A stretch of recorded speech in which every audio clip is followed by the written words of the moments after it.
আসসালামু আলাইকুম দর্শক শ্রোতা, আমি আজকে আপনাদেরকে একটা গুরুত্বপূর্ণ ভিডিও দেখানোর জন্য আসছি। সেটা হচ্ছে এই যে আমার পিছনে যে জমিটা, এখানে প্রায় 30 বিঘার উপর জমি আছে। এখানে পানি না নামার কারণে এই জমিগুলোতে চাষবাস করা যায় না। বিশেষ করে হাইলের চাষ বা হাইলের ধান মনে করো না করাই যায় না। এবং এই কারণে আইসও কিন্তু মনে করেন বাদ পড়ে গেছে এবং হানি কোনো আন্দি যাওয়ার কোনো রাস্তা নাই। এবং আমি আপনাদেরকে বিস্তারিত জানাবো। আমার সাথে একজন সহকর্মী আছে, উনি বলবে আসলে এখানে চাষাবাদ কেন হয় না, কী কারণে হয় না, জলাবদ্ধতার কারণে হয় না নাকি।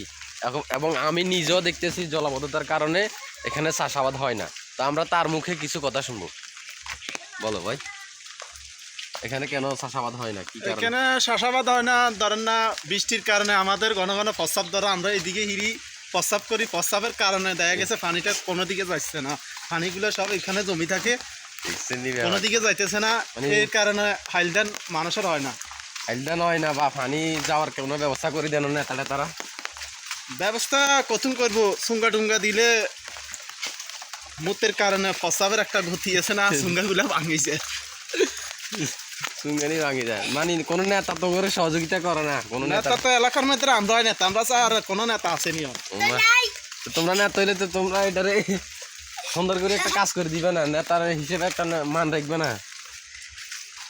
মান রাখবো, এখানে বড় ভাই আছে, বড় ভাই লোক কথা কও, বড় ভাই মান রাখবো। কোন বড় ভাই? এতে তোর বড় ভাই আয় দে, তো তোর মেলা আছে। আহার অবস্থা, এলাইতে এলাকার উন্নতি নেই। দেখেন এসব যদি খেতে পেতে নেতা থাকে তাইলে এই রাস্তাঘাট কবে হইব? এই বলে নেতা হয়েছে, এ নিজের নেতা দাবি করে। দিছি বাঁশ।